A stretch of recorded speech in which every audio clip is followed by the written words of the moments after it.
آپ کا انتقال حضور کے اس دنیا پہ قدم رکھنے سے پہلے ہی ہو گیا تھا۔ ابھی شکم مادر میں تھے کہ حضرت عبداللہ کا انتقال ہو جاتا ہے۔ در یتیم پیدا ہوئے، 6 سال کی عمر میں ابوا کے مقام پر ریت کے ٹیلے آئے تو وہاں سیدہ آمنہ کی طبیعت خراب ہو گئی، اور پھر لمحے بھی زندگی کے آخری ہیں۔ سیدہ آمنہ نے محسوس کر لیا کہ یہ میری آخری سانس ہے۔ سیدہ پاک نے حضور کے سر پہ ہاتھ رکھا اور روتے ہوئے کہا کہ بیٹا، ہر نئی چیز نے پرانا ہو جانا ہے، ہر باقی نے فنا ہو جانا ہے۔ میں بھی جا رہی ہوں، وَذِكْرَ بَاق وَوَلَدْتُ طُهْرًا، لیکن میرا ذکر نہیں مٹے گا، اس لیے کہ تیرے جیسا ستھرا بیٹا چھوڑ کے جا رہے ہیں۔ یہ آخری لفظ تھے سیدہ پاک کے کہ سیدہ آمنہ سلام اللہ علیہا کا انتقال ہو گیا۔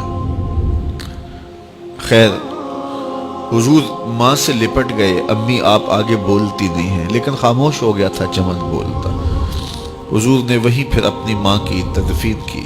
تدفین کے بعد ام ایمن کے ساتھ سواری پر بیٹھ جاتے ہیں اور چمٹ جاتے ہیں ام ایمن کے ساتھ، اور وہ جا کے حضرت عبد المطلب کے سپرد کر دیتی ہیں۔ تو حضرت عبد المطلب حضور کو آغوش میں لے کے بڑا روئے،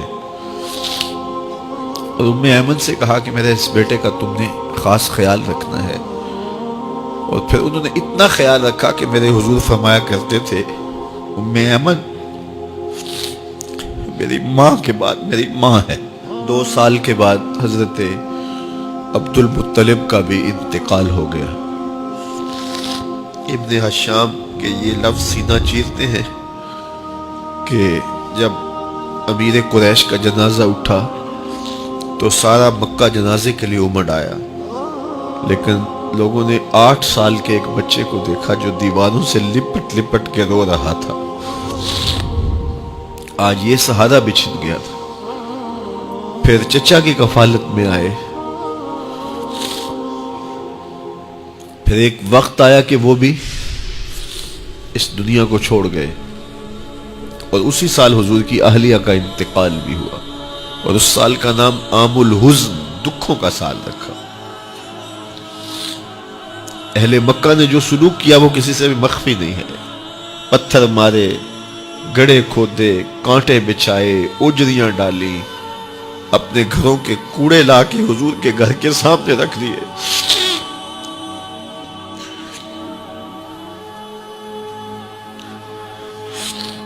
یہ کس چیز کی سزا دے رہے تھے میرے حضور کو؟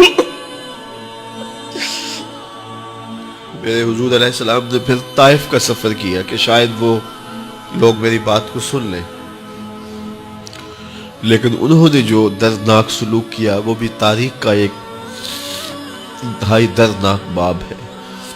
انہوں نے اوباشوں کے ہاتھوں میں پتھر دیے، اور جس راستے میں میرے حضور نے گزرنا تھا ان کو اس راستے پہ کھڑا کر دیا اور کہا ان پہ سنگ زنی کرو، اور وہ آقا کریم پہ پتھر مارتے، حضور کے پاؤں پہ پتھر مارتے۔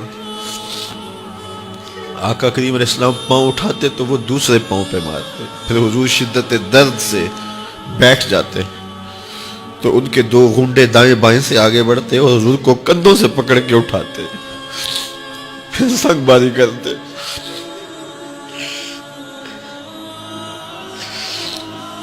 نالین حضور کے خون سے بھر گئے۔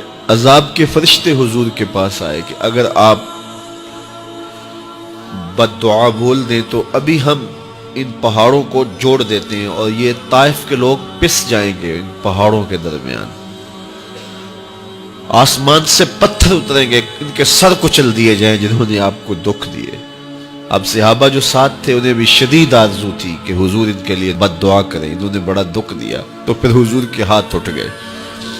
صحابہ کا خیال یہ تھا کہ ابھی حضور کی زبان کھلے گی اور بد دعا کے لفظ نکلیں گے اور یہ پیس دیے جائیں گے، لیکن جب وہ لب کھلے، وہ پتلی پتلی گلے قدس کی پتیاں، وہ لب ہائے دور جب کھلے تو لفظ کیا تھے؟ اے اللہ میری قوم کو ہدایت دے دے، یہ مجھے جانتی نہیں، اور کہا کہ مجھے ان کی نسلوں سے ایمان کی توقع ہے۔